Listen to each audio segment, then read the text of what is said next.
Welcome back. If you're looking for some laughs, look no further than comedian Shain Brenden. Whether you go to his show or someone else's, he just wants you to have a good time. That's why he's here now to share Shain's summer picks. Hi, Shain. Hi, what's up, Lacey? How you doing? I'm good.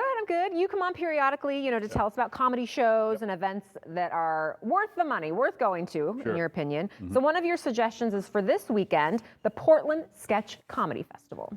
Yeah, this is actually, it's not in my wheelhouse. I'm a stand-up, but I got plenty of buddies that do a lot of sketch, and I heard that we're gonna have a festival here.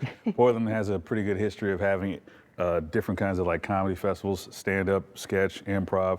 I'm sure this is no different from the other ones. There's gonna be a bunch of great acts, and it's it's at Siren, which is a great theater. So if you want to see some good sketch comedy at a good place, go support these folks, man. It'll be a good time. So sketch comedy is like a group of people typically versus one stand-up. I don't know. Tell us what the difference, what people can expect to see. This is the best way I can explain the difference between stand-up comics and like sketch comics and improvisers.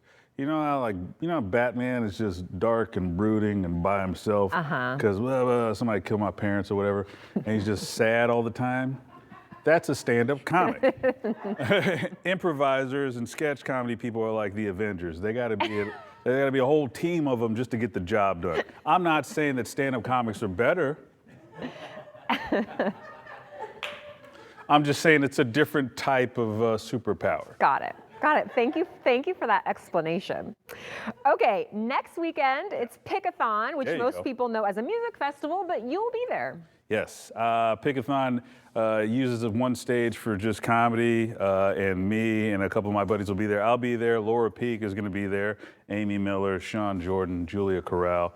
Usually it's packed full of children because it's the one indoor tent with air conditioning. And a lot of people, if you've been to music festivals, you understand the weather can kind of get to you. So what I've noticed over the years is that parents will just force their children to sit at the comedy stage while they go out and have fun, adult fun, leaving the comics surprised to see children sitting there ready to listen to words that they're not ready to hear. So you don't change your act at all?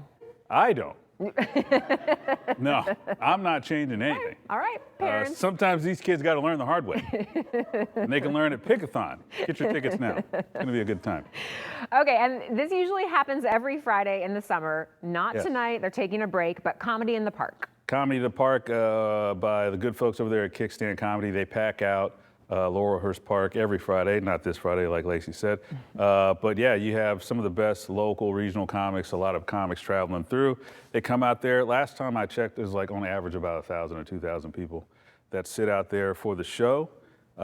Maybe about 100 or 200 of them can hear what's going on. But it's like a whole thing. Even if you're not really there for comedy, it's like a big community hang. A lot of people just come out there. They got their picnic tables. They got oysters. They're trying to shuck, and then there's comedy in the background. By the way, I was very, very nervous for you when you were trying to shuck that oyster. These are chefs. I know. Right? Top chefs. Yeah, they're literally You're the best. You're a top host, don't get me wrong.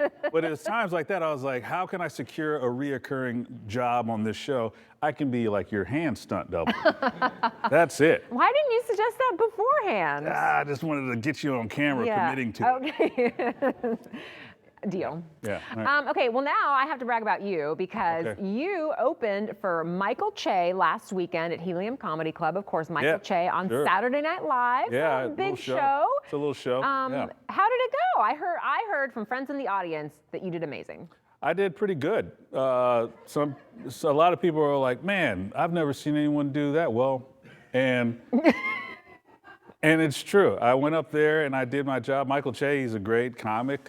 He's been around for years. I think he's doing well now. I didn't really get the chance to interact with him. I wasn't allowed in the green room.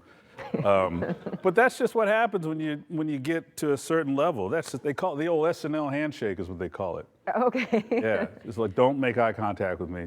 Don't you dare come in my green room. Got it. And go have a good set. Well, you did it. You completed your end of the bargain. I did. It's amazing. Yeah. A few other things happening. Portland's Funniest is going on right now. Tell us about that. Every year, Helium Comedy Club does a contest. All the Heliums all over the country, because it's a franchise, they do their city's funniest contest. So the prelims are about to wrap it up. And we have, I think, about 200 people competing to be crowned Portland's funniest. I got the crown a couple years ago. My life has changed exponentially. I mean, the opportunities that open up for you when people hear that you're Portland's funniest person. What? Really? Man. You get to come on Hello Rose City. I mean, that's what are we doing? That's the only reason to compete. That's why I got into stand-up, to come on one of my friends' shows. I'm on here because of my skill, not because I'm friends with the host. Absolutely. Where can people see you perform, follow you, get your album, all of that? Well, you know what? I'm going to be all over the place, mainly hitting up Open Table to check out this awesome food that these chefs got cooking up. If you want to see me just tear up steak, follow me at Shain Brenden on Instagram. And follow me in you can find out some of the great other local shows in the city and some great comics to check out. Not just me, it's about, the whole scene and all that good stuff. So thank you for having me, I appreciate it. Thank you for coming, friend. Of course.